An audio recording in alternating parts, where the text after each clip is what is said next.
Bunu böyle vurdular.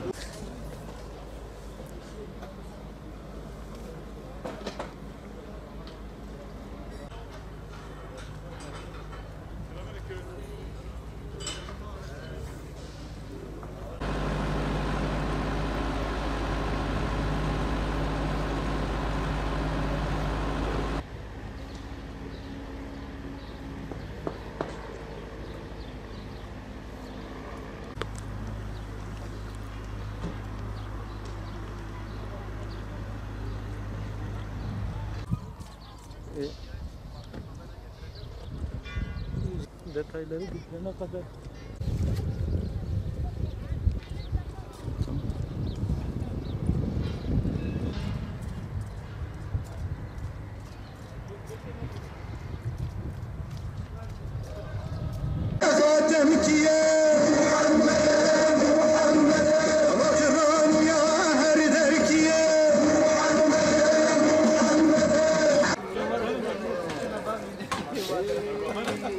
Feysallar ya hoş aşkıyla. Ben davet yok ettim. Ey halkimeyin evindar peygamber.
Biraz aşağı indirin, aşağı. Aşağı indirin, aşağı.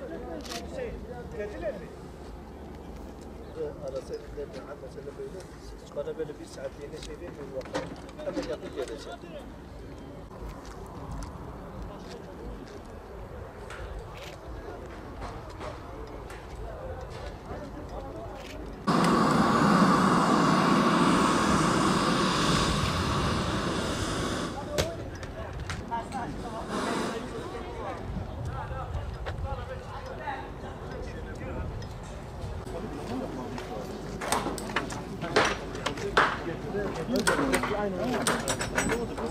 Bismillahirrahmanirrahim. Peygamber Sevdaları Batman Koordinatörlüğü yarın pazar günü saat 1.30'da Yeni Otogar yanında Mevlüt alanında yapacağı Peygamber Aleyhisselatü Vesselam'ı anlama ve sünnetini yasama etkinliği için bugün sabah 7'den beri hazırlıklarını sürdürmektedir. Şu anda alandayız. Hazırlıklarımız büyük çoğunluğuyla bitmiş bulunmaktadır. Alanda özellikle misafirlerimizin rahat edebilmesi için, herhangi bir zorluk çekmemeleri için elimizden gelen tüm çabayı sarf ettik. Özellikle kaybolan çocuklar için kayıp çocuk çadırı kurduk. Sağlık çadırlarını kurduk. Gerek bay ve bayanlar için sağlık çadırlarını kurduk. Sağlık ekiplerimiz hazır bir şekilde beklemektedirler. Konuklarımız için protokol platformunu kurduk. Şu anda beklemededir ve sanatçıların sahne alacakları platform da hazır sayılır. Yani yarın halkımızı Mevlüt alanına beklemekteyiz.